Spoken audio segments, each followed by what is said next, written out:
All right, everyone, thank you all so much for coming. We really appreciate you being here. I'm Carrie Braun, Director of Public Affairs for the Orange County Sheriff's Department.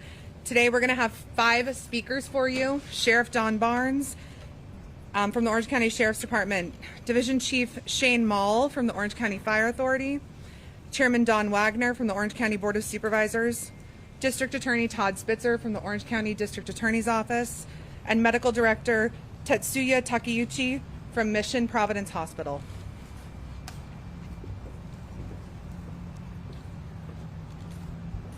Thank you everyone for being here today. It is unfortunate that we're back together talking about another mass shooting incident in Orange County. It was only last year we had the incident at Geneva Presbyterian Church. Today we're back again talking about another incident within our jurisdiction. I want to thank you for taking time to cover this story. It's an important one. I will share with you details as we know it as of today. I will also stress to you that this continues to be an ongoing investigation, meaning that we are still processing the crime scene and probably will still be doing that into tomorrow. And it's just a sad day for us. Trujillo Canyon is a very quiet community. It is a very close community, and Cook's Corner for decades has been a part of that community. And I will start by just maybe clarifying the media, not being critical, but the media has referred to Cook's Corner as a biker bar. And it might have been what it was 30, 40 years ago, but it's transitioned into something much beyond what it is. It's a gathering place. It's a place for families to go to share a meal, and it's a tight-knit community within the Trujillo Canyon. And I just want to stress that what happened there yesterday is not a definition of or not consistent with what Cook's Corner in that community is known for. It's a tragedy. We mourn for those who lost their lives, their families. Our condolences to you. To those who were injured, we will be with you to help you recover. And as we progress through this, we will highlight some of the lessons learned, and most importantly, highlight the great response that we had, not only from the Orange County Sheriff's Department, but that also from the Orange County Fire Authority as we navigated this very dynamic incident that was unfolding before us.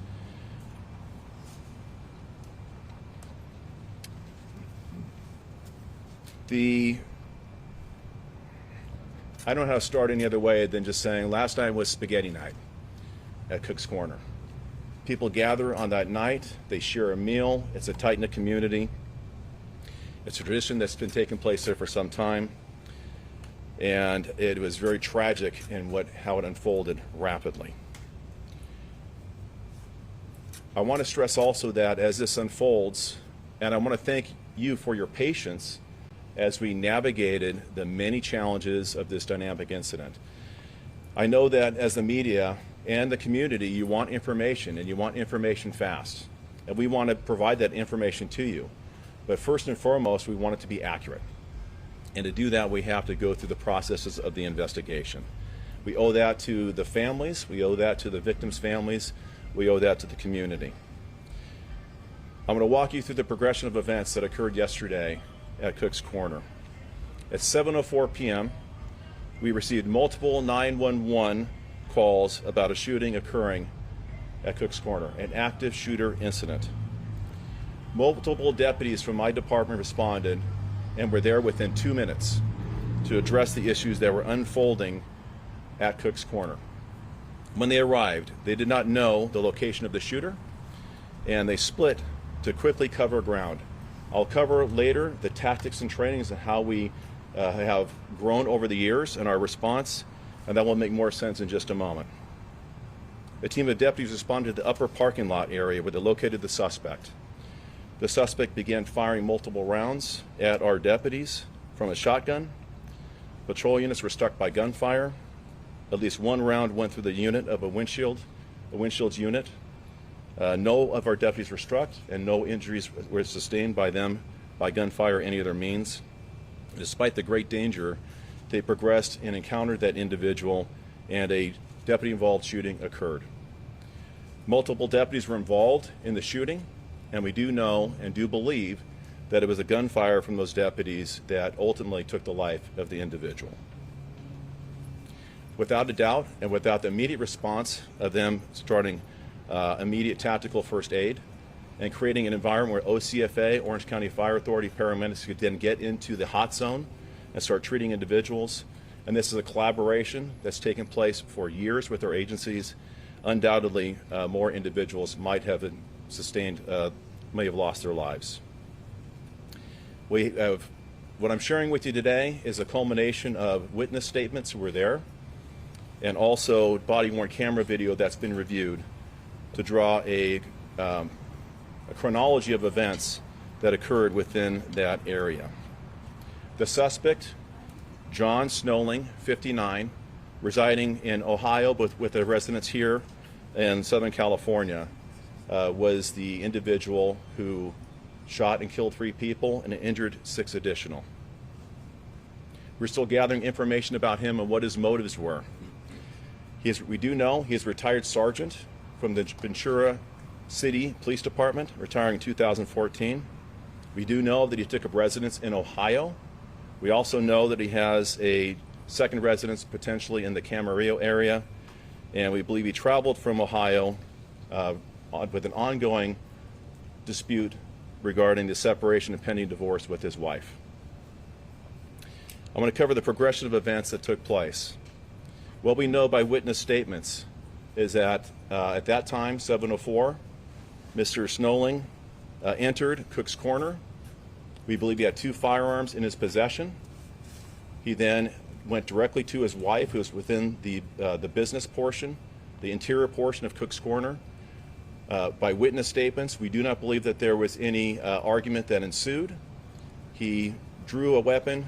He fired upon his wife, soon to be ex-wife, through divorce proceedings. She was struck once. I'm not going to go into the nature of her injuries. She was struck once by gunfire. We do know that somebody who was sharing a meal with his ex-wife was also shot at and struck by gunfire. Mr. Snowling, the suspect, then started randomly shooting at patrons within Cook's Corner. That progressed to the outside area. The individual who was with his wife was able to make it outside of the interior portion of the restaurant and into the exterior, ultimately to the roadway out in front. Once outside, Mr. Snowling, the suspect, these are photos. These aren't actual crime scene photos. These are photos by other means. This is the aerial portion of Cook's Corner. This would be the front portion. This would be El Toro Road. Live Oak Canyon goes in this direction here. We do know that the interior is where the initial contact took place. We know that there was an exit, and one of the victims was located here, who succumbed to his injuries. We know that in the area and the gunfight that ensued outside, as the suspect continued to shoot upon patrons in the outside and interior area, that other individuals were shot in this portion of while he was shooting randomly at individuals. The suspect then retreated to the back area, which is this we call the upper parking lot. This is a view of the upper parking lot here in this location.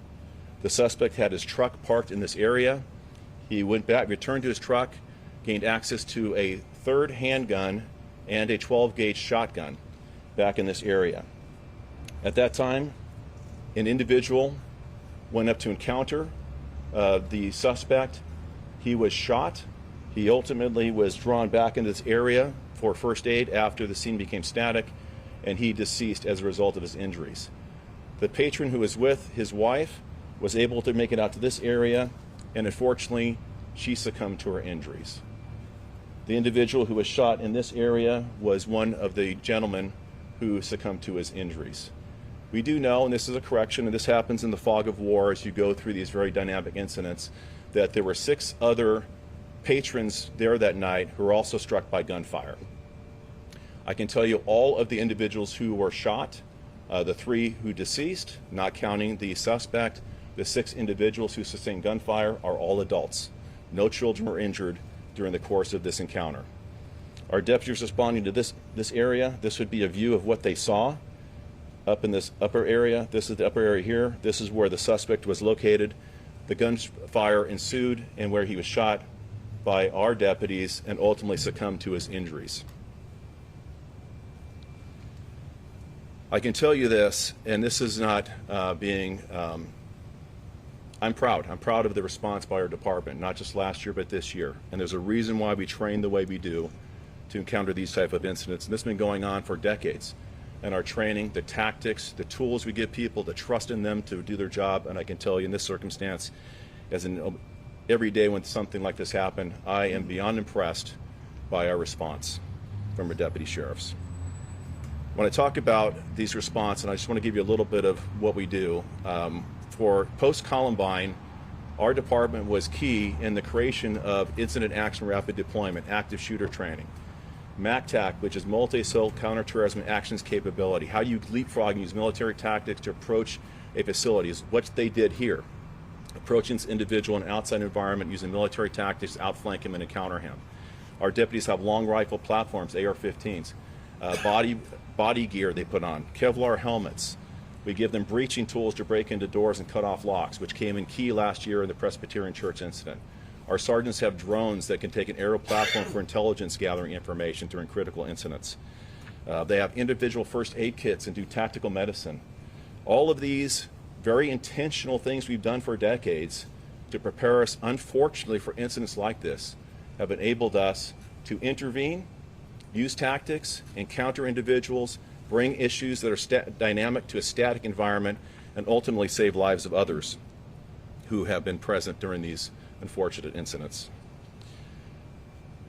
I also want to thank once again the Orange County Fire Authority. If not for our partnership and continued training and collaboration with them, which is unique to us and like none other in the state of California, we are able, through our continued practice and tabletop exercise and drills, to have them included in the way we respond to these incidents. So when something like this happens, it's not one agency and then another agency, it's one community of first responders that allows us to go into these environments and address these threats. Sadly, the 3 victims that were deceased at the scene, I will tell you 2 of the individuals who deceased have not yet been identified through our process at the coroner's office. Next of kin notifications have not been officially made, so I'm not going to share information about them other than their gender. The one male subject who was the individual who deceased in this area is John Leahy, 67, of Irvine. An additional adult female and an additional adult male, both deceased. One was with the wife, and one was made an attempt to encounter the suspect in the back parking lot and hopefully bring this circumstance to an end. 6 additional victims were taken to local hospitals. Later, the doctor will describe their ability to treat them, and as much as he's willing to share or can legally share about their injuries. As I mentioned earlier, all 6 of those individuals sustained gunshot wounds.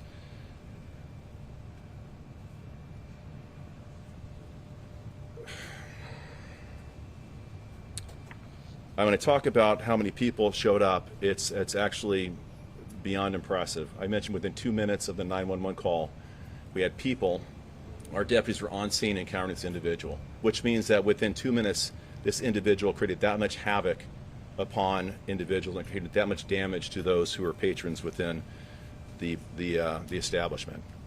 We had over 80 patrol units respond to this incident with over 100 deputy sheriffs who were on scene in different capacities, providing crime scene management, dealing with the individuals who are there, treating to their care. We had our 4 divisions of the Sheriff's Department investigations units were there. Homicide took the lead on the investigation, but our entire criminal investigations division responded. Southeast operations criminal investigators responded, and Southwest division investigators responded to address this issue. I'm also the county coroner, so our deputy coroners responded to address those who perished as a result of this attack. And we had our crime scene investigators who are still on scene processing the tremendous amount of evidence that still remains at the location. They conducted 40 interviews of individuals who were there as witnesses, but we do not believe we got to talk to all of them. Some people may have returned home after the incident. If you were present at Cook's Corner last night during this incident, we ask that you call our department commander, our dispatch at 714-647-7000 so we can connect you with an investigator and get your statement of what you may have seen at the location. Patrons of Cook's Corner who were there last night had to rapidly leave the location, and we have a lot of their personal effects back on scene inside the crime scene. First, we thank you for your patience. I want to thank those who stayed overnight to give statements. I can only imagine how daunting that might have been and how impactful. We did have members of the community who do services for those who are impacted to make sure that they are getting the psychological and mental health support that they need, so that we are not just leaving them alone. That's done through the Trauma Intervention Program of Orange County, who sent numerous personnel there to address those issues. I also want to thank the numerous law enforcement entities, not just within Southern California, Orange County, but beyond. Our partners with ATF, the FBI, the municipal agencies within Orange County, Sheriff Robert Luna and Chief Mike Moore from LASO and LAPD, and my 57 partner sheriffs throughout the state, where every one of them offered resources and help during this trying time. This is not, it's not easy on our personnel. This is the second deputy-involved shooting we had in 4 days. This is the second critical incident at this magnitude that we have processed and responded to over the last 2 years. And beyond the process that we have in place, I want to assure the public that not only do we evaluate our response, the tactics we use, the training, looking for opportunities to improve, but we also have internal mechanisms to evaluate through administrative reviews, internal affairs investigations. The district attorney will talk about his role in doing the officer-involved shooting investigation. The Office of Independent Review also responded out to this incident and was there last night. So we have a lot of ability to review this. Within about 45 days, we will release a critical incident video of the encounter that took place last night that will have, as appropriate, video and other information that we share with the public about how we responded and what we will do going forward. I also want to thank just my department and our community that we serve. It's not uncommon when something like this happens to have an outpouring of support from the community, and that happened last year. It happened again last night. I don't want to respond to any of these, and I hate being up here talking about critical incidents like this. We have to put a stop to these mass shootings. We have to train on a national platform of what we know will be responsive to mitigate them rapidly. And I believe we have, within the Orange County Sheriff's Department, and partnering agencies that do it like we do, when you can respond to a church and be within the worship center within 4 minutes, and you can respond to an active shooter unfolding extremely dynamic incident with tens, dozens of people on premise trying to get there, navigate the risk, and identify the shooter, and do that with a matter of minutes. I think that shows that we are a model agency in how to respond to these. My hope is that we would never have to be that model agency, but the practices and policy we put in place have definitely helped save lives that we have to address these critical incidents. So we'll answer questions at the end of this of the 5 speakers, and I thank you once again for being here.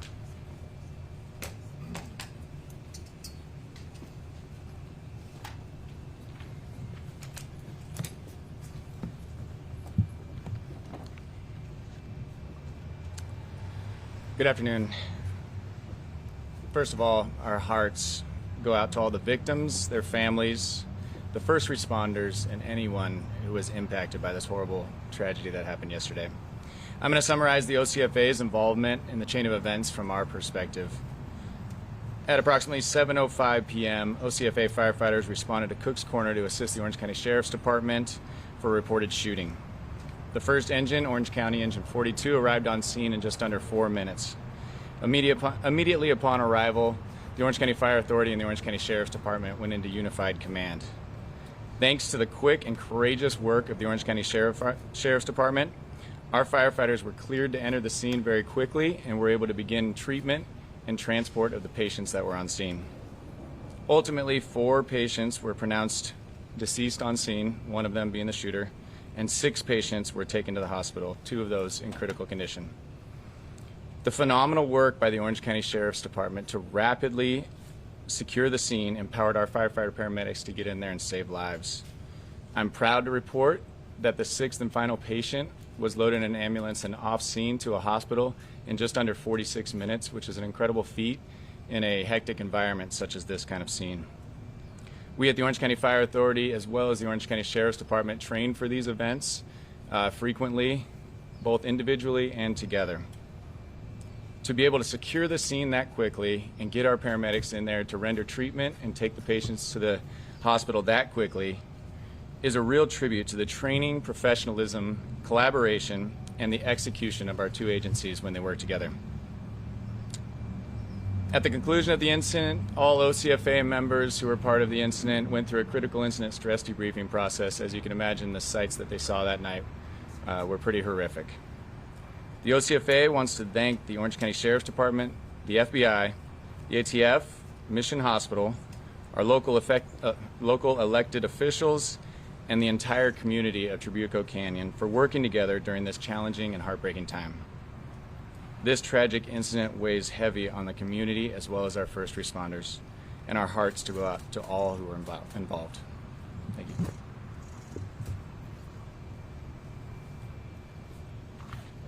Good afternoon. I'm Orange County Supervisor Don Wagner. I'm here first as the chairman of the Board of Supervisors to say on behalf of the entire community, to the extent I have the right to do that, the entire county, to offer condolences to those who were so tragically injured and or killed last night on behalf of this county community. We do want to know that we are there for you. But I'm not just here as the chairman. I also have the privilege of representing Cook's Corner and the surrounding areas. And I want to say on behalf of the people out there that I represent, I want to say thank you for that outpouring of love and support that's come to so many as a result of last night, and to say thank you to the men and women of the Orange County Sheriff's Department, the men and women of the Orange County Fire Authority. You heard from Sheriff Barnes, you heard from Chief Mall about how well they worked together and how quickly they were out there. 2 minutes, that's a remote area. 2 minutes to have our Sheriff's Department there and actually running towards the gunfire and engaging and putting a stop to the carnage. 4 minutes to get our first responders in from the fire authority to treat the wounded, to do the job necessary to get them off to Dr. Takeuchi, who you'll hear from shortly. They rightly can take pride in their response last night. We in the county can rightly take comfort knowing that these men and women are so well trained and are out there and can respond so effectively, so efficiently, so quickly in such a terrible situation. I want to talk a minute about the area itself. The sheriff told you, Cook's Corner, though we're hearing, oh, it's a biker bar, and in many ways it is. You go out there, you'll see motorcycles galore. There is a sea of chrome out there because it's really fun to ride your bikes out there. But the truth is that is a family spot. It draws bikers and so many others from around this county out there. It is a wholesome place. I've been out there when they've done charity events. I've been out there when they put on music shows for our veterans. This is a pillar of the community, to overuse that cliche, but it absolutely applies here. It was spaghetti night. We're seeing a community come together, and it will be forever sad. There's no other word for it. That such a happy place will now go forward under the shadow of what happened last night. I am in touch with community members out there. We are hearing there will be a vigil. At some point, there was an early effort to try to do it tomorrow. I understand in working with the Sheriff's Department that may be too soon to have the site available. So stay tuned for more details about the vigil that will be going on out there shortly, so that the community has an opportunity to come together and grieve and say thank you to the men and women of the Sheriff's Department. And last quick point about this incident, other incidents, and just the issue of mental health in our community.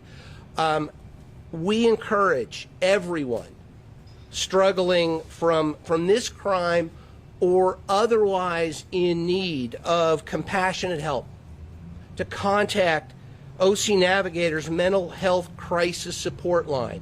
The number's 855-625-4657. This county is determined to make resources available to everyone who is struggling from this horrific event and from whatever might be troubling you out there in this complicated world. We are here for you. OC Navigator's Mental Health Crisis Support Line, 855-625-4657. Seek help. Seek help for your friends and your loved ones. And thank you again to the Orange County Sheriff's Department and to the Orange County Fire Authority for their marvelous response last night.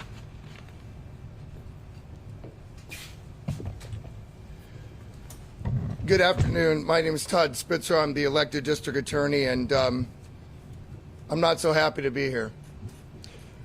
The district attorney has two roles when you have a situation like this. One would be to review the evidence when it's ready to determine any prosecution of the individual who is deemed to have committed a particular crime. In this case, we all know that that issue was resolved by the suspect dying at the scene.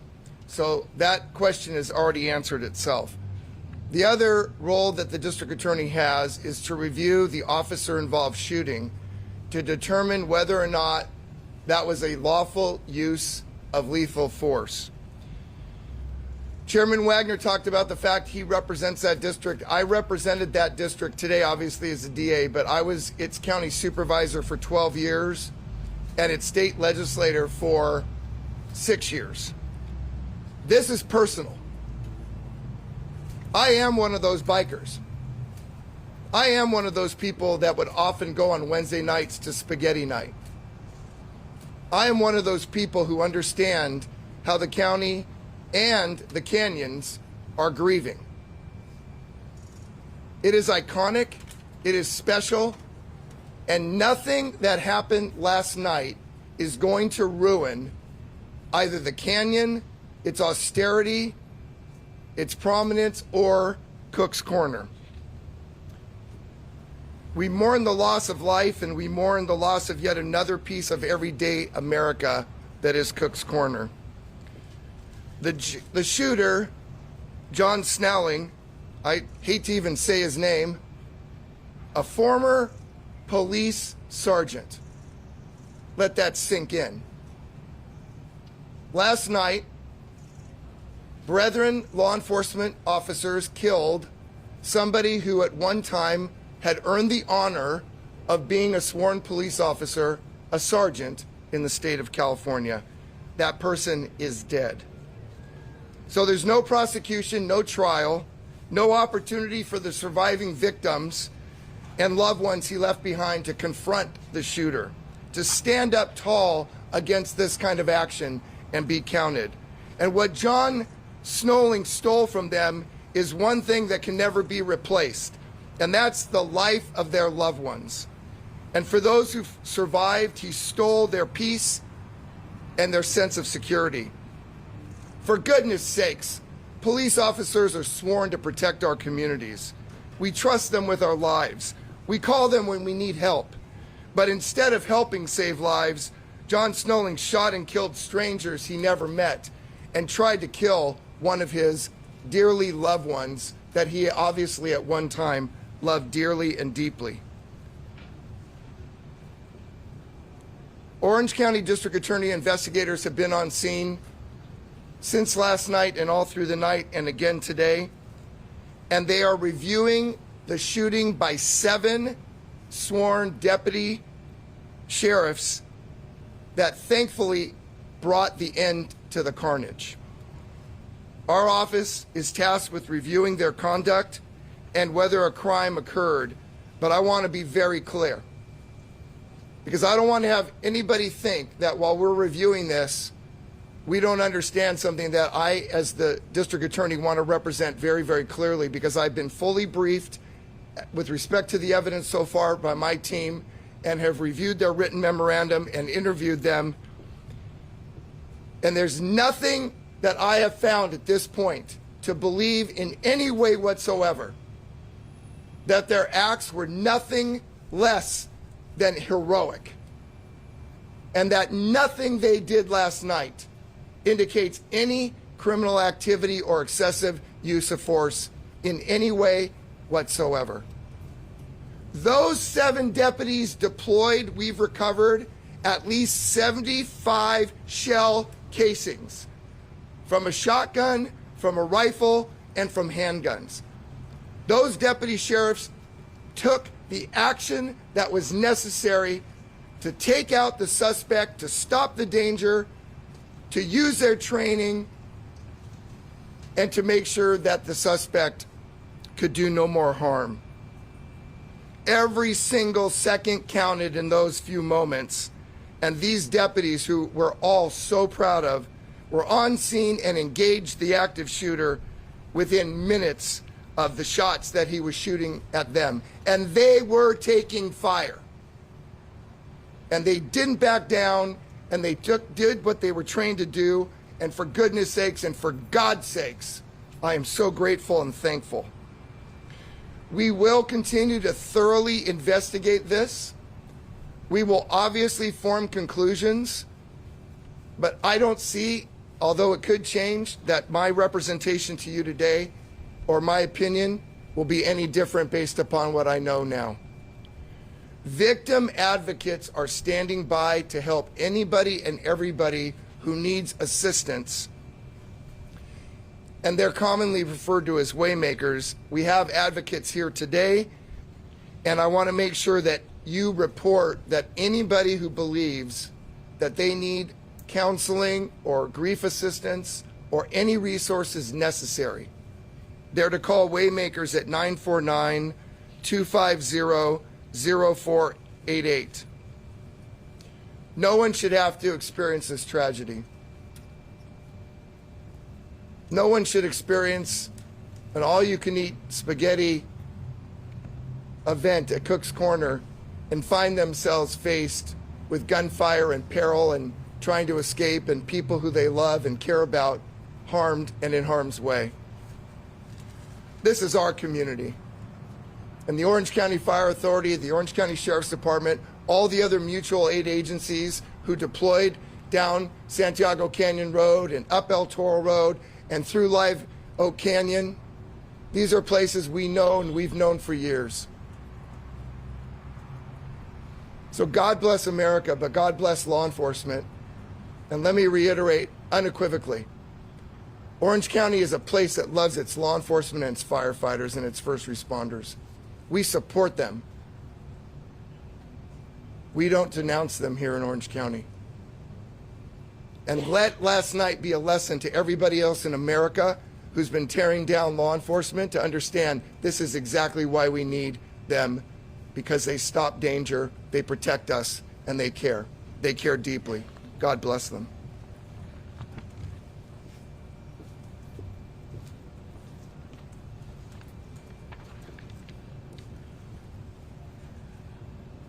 Good afternoon. I'm Tetsuya Takeuchi, Trauma Medical Director at Providence Mission Hospital.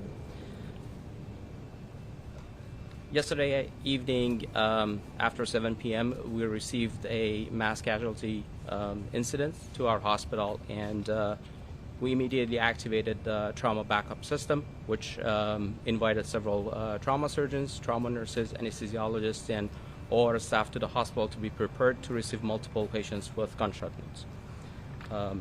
We received a total of 6 injured patients, all of whom were hit by gunfire, and 2 of them were in critical condition upon arrival. Those 2 patients were immediately stabilized and resuscitated with successful resuscitation efforts by the trauma team. and the rest of the patients were treated in Mission Hospital. Currently, all patients are stable, 2 still in critical condition, and 1 patient fortunately was able to release from the hospital. Others are still receiving active treatment. That's the end of my statement. Thank you.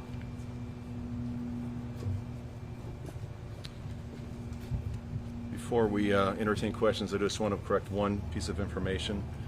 The individual, the shooter, had 4 weapons. There were 3 handguns, a 380 pistol, a 38 caliber 5-shot revolver, a 25 caliber pistol, and a shotgun. There was not a rifle. So just to correct the statement, there was not a rifle recovered at the scene. There were those 4 weapons. With that, I'll take questions. Sheriff Barnes, I have 3 questions for you.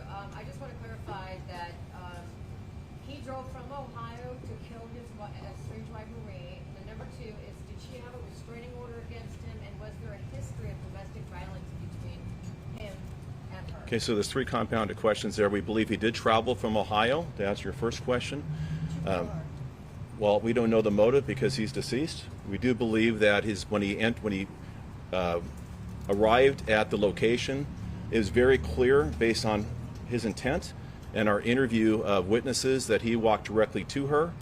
There was not a discussion, a dialogue, or an argument. He immediately fired upon her, striking her once. He immediately fired upon her, the lady who was joining her for dinner that night, striking her at least once, who later succumbed to her injuries when she exited the establishment onto the roadway. We're not aware of any domestic violence restraining order that's in place. There were legal proceedings going on as a result of their filing for divorce. They were separated. We do believe that his wife resided in Orange County at the time. We believe it in the city of Orange. He was out of custody. There was a hearing that was in early August. The status of that hearing, whether it occurred or not, we don't know. There is not any documentation to correspond with the outcome of that hearing within the judicial system. I think I answered all 3 of your questions. I have a question. Being out in Orange County, I'm one of the county residents myself. Yes, nice to see you, and I'm sorry for the circumstances in which you were here. Is there anything that Orange County can do privately without having to wait for Congress to do something about gun control? I realize this guy was from out of the area, but what about in the area? So the question was, is there anything Orange County can do about gun control?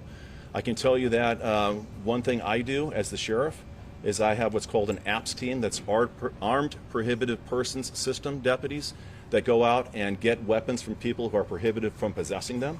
That's the one thing that we can do. I'm the only agency in the county that has that team that does that. And we take guns away from people who cannot lawfully possess them routinely. Regarding your questions to Congress, that would be something that needs to be directed to Congress. Yes, ma'am. Yes, sir. Do we know if he acquired those weapons legally, and if that has happened in a regular basis? So the question was, did he acquire the weapons legally, and did he have a criminal history? He did not have a criminal history that we're aware of. He did acquire all of the guns legally. Most of the guns were acquired, the pistols were acquired while he was a peace officer. The 380 pistol was acquired lawfully in 2014, whether that was in 2014 prior to or after his retirement, but it's contemporaneous, approximate to his retirement date.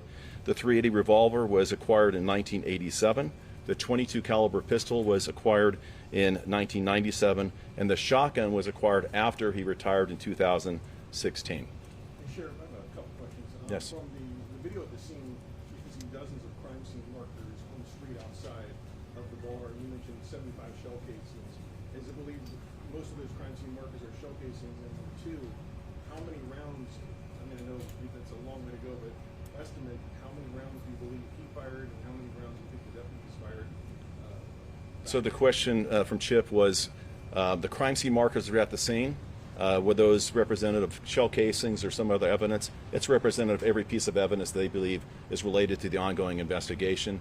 And regarding shells or shots fired, that will be determined through the investigation. There'll be a combination of both. Rounds that he fired from his weapons, and also responsive deputies firing upon him as they encountered him during the ensuing gunfight. And we also saw a video of the search of his home in Camarillo. Can you talk about what you were looking for? Did you find anything there? Yes, we served a search warrant at his home in Camarillo. The outcome of that search warrant we do not know yet. Keep in mind, and I'm not trying to be dismissive of the questions, but we have hundreds of people working a very dynamic, now static scene, but it's a large evidence field. We had numerous investigations and interviews that had to take place. Serving a search warrant is common in an incident like this, but the outcome or what was produced in that search warrant I'm not aware of yet, but we will get to that at some point. There's one clarifying question from your earlier question you had. Do you believe he drove straight from Ohio to the bar, or was he at his home in Camarillo when he came down? We believe he traveled from Ohio to be here. Whether he traveled from Ohio directly there, I don't think that was likely. I think he came to the Southern California area and then traveled to Cook's Corner when he determined his wife would be there and then encountered her there. Next question.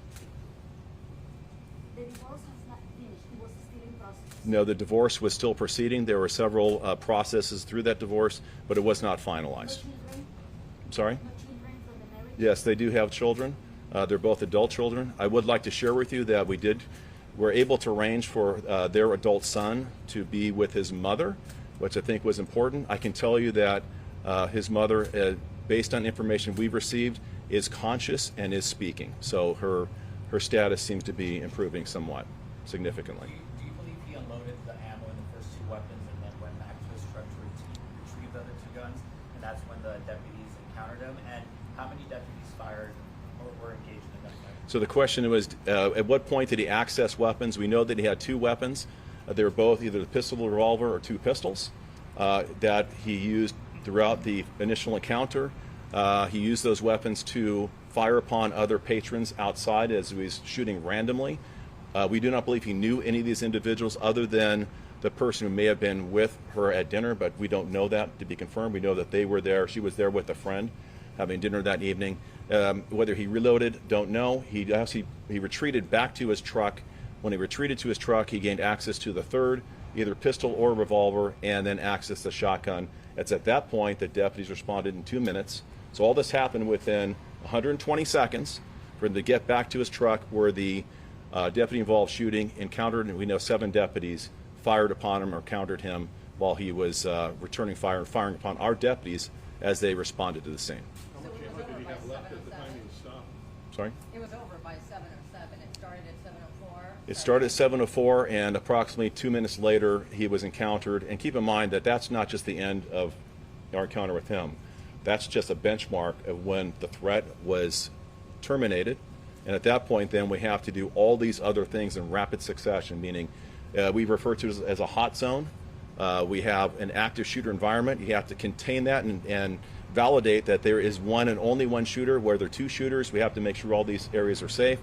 We're entering tactical first aid. We want to make the scene safe as quickly as possible for fire authority to bring their paramedics into and on the scene. We did that very rapidly. It's shared by the chief, talking earlier about how soon that happened. And by the way, when you have 9 victims, 1 deceased suspect, and 6 people, and all the other dozens of individuals that you're assessing in a timely fashion, having all of those people transported in under about 46 minutes, that is a phenomenal feat. And that goes to the testament I shared earlier about how we train, how we do tabletops, how we do real-time exercises with our partners in the fire authority. It's not just an active shooter, it's in wildland interface, it's in earthquakes, it's in floods.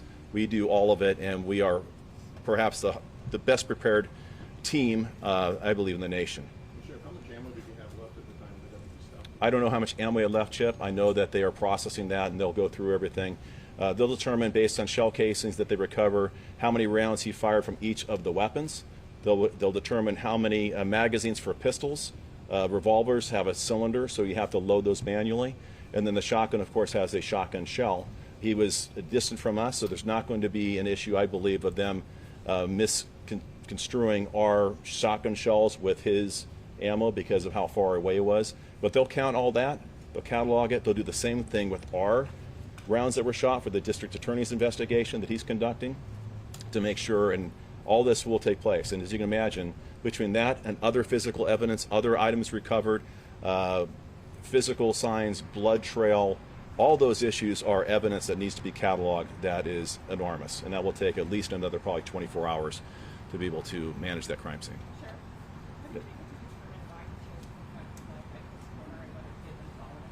So the question is, we were able to determine why he confronted her at Cook's Corner, and had he been following her. If he's following her, that's not anything we've determined yet, but that would be something we look at in the investigation through talking to family, other people that might be able to fill in those gaps. We're looking for a pattern of life, how he operated within 24 hours 1 week prior, so we can draw a picture of what he did previously. We do believe that he knew his wife was at Cook's Corner, which is why he drove to that location to encounter her. Okay, thank you for the press conference today. We appreciate you being here. I want to just end this in a moment of silence for the victims who lost their lives as a result of this tremendous and tragic incident, and our prayers go out to the families and the Trabuco Canyon community. We pray for all their recovery. Thank you very much.